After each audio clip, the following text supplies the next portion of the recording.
we're going to give you a quick overview of what you need to install pneumatic tubes to collect data on roadways. So you have here the actual unit. These could vary. Today on the market you have very small units, but this is the one that we typically use. It's got a solar panel that charges the battery. We won't go over the programming of the unit today. We're going to go over what you need and how to install the tubes. It's always a good idea to take with you a measuring wheel, just in case you want to, in your report, you want to locate or indicate how far the tubes were located from an overpass or other feature. All right, let's go into the actual material and supplies you need. What you see here are three tubes. You have the mini tube, the regular tube, and the heavy duty tube. Generally speaking, as a general rule of thumb, the mini tube is used for like driveways, for roadways that are 1 or 2 lanes that carry 5,000 or less in terms of ADT. If you have between 5 and 50, you would use the regular tube. And if you have over 50 vehicles per day, you should use the heavy duty tube. Also, if your truck percentage is high, you would also use the heavy duty tube. So what do we need here to install the tubes? You need the PK nails. They come in different sizes. It depends on the type of surface you have. If you have very soft asphalt, you would use the longer one. If you have concrete, you may need a gun, like a Hilti gun, to shoot the nails into the ground.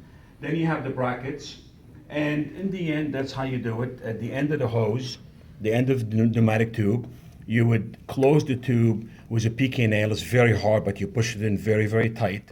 You would put the bracket as such, and then you would drive 2 PK nails like this to secure the end of the tube. Now, along the tube, along the roadway, we use mastic tape and webbing material. This is very strong. This is like your seat belt.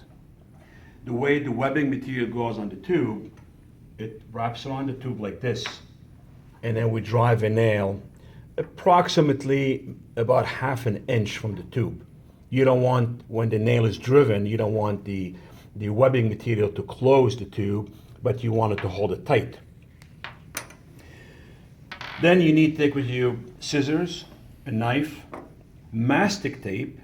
There is a winter tape which is thin, and there is a summer tape that is a little bit thicker. And the way you install the tape, you remove the backing to expose the sticky side, and then you put the mastic tape over the tube like this, and you step on it on both sides to attach it to the ground. You need a measuring tape. This is important in case you're doing classification counts or speed studies. The tubes have to be measured very accurately, whether it's 4 inches or 4 feet apart.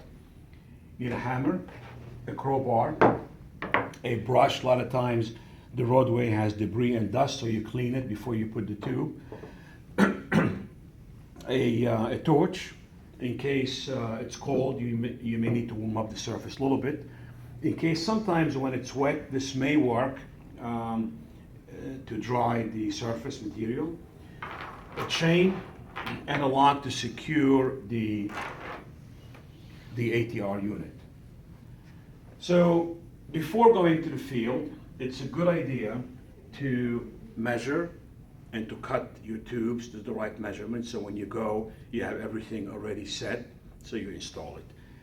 That's basically all for this session, and next session maybe we'll talk about programming the unit.